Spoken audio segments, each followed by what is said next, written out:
Yan, ito yung bahay namin dito mga kabayan sa probinsya. Yan, puro kahoy po yan. Yan, halos 35 years na po itong bahay namin na to.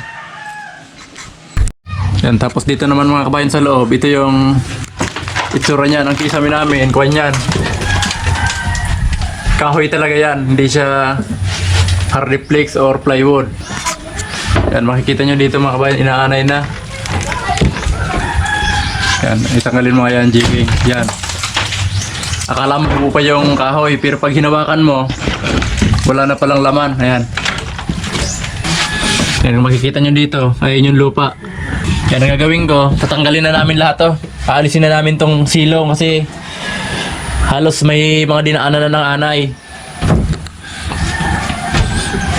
Yan, dito naman sa isang kwarto. Yan, kung mapapansin nyo, buo pa tong division. Ayan. Yan, pero pag ginanon-ganon mo, wala nang laman. Ayan. Tagos na sa kabila, oh.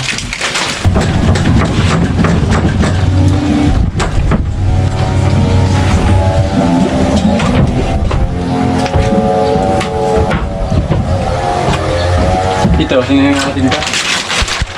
Wala na rin pala dito. Oops.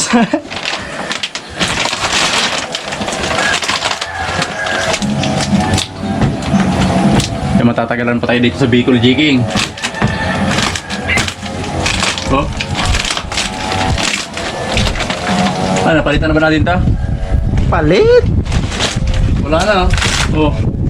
Grabe palang anay. Malupit talagang anay. Ano? Nahihirapan mga kabayan yung planer, pero yung anay simple lang, oh. Tinira nila ito 35 years. Sobrang tiyaga ng anay. Grabe, oh. Tingnan nyo ito mga kabayan, oh. Buong buo siya. Pero pag ginanon, wala nang laman sa loob. Ganun katindi ang anay. Yan. Tapos wala na sila sa loob, oh. Nakatakas na. Parang natunugan nilang gigibay namin. Wala na, oh. Ito ganun din, buong buo pa siya pero wala nang laman sa loob, oh. Oh. Jigging, dito tayo aabutan ng Pasko ulit. Kapag tayo lang dalawa gumawa nito, ano? Nice lang yun. May COVID pa naman sa Manila. Tara tingnan natin sa labas kung halatadong iba na sa loob.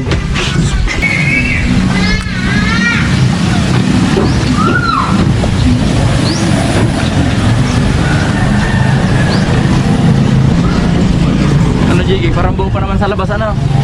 Hindi pa halata.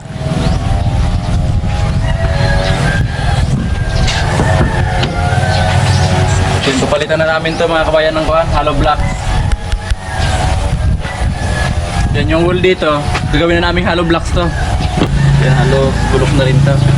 Dati kasi inaalagaan namin to ng manok dyan sa ilalim.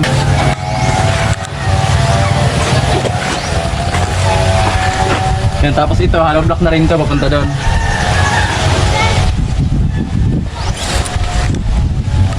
Yan ang aming lolo. Ang aming magandang lola. Natapos na namin yung harap na to sa kayong side, tatanggalin na namin to. Dito naman tatanggalin na namin tong bakod na to dito. Kasi dito namin ilalagay yung mga buhangin, yung orderin namin. Yan hanggang dito. Tapasin muna namin to dito. Para pag deliver ng truck, yan lahat babagsak. Hindi na doon sa isang gate na yan. Yan, itutuloy na namin mga kabayan yung paggiba sa loob para makapag-order na kami ng material.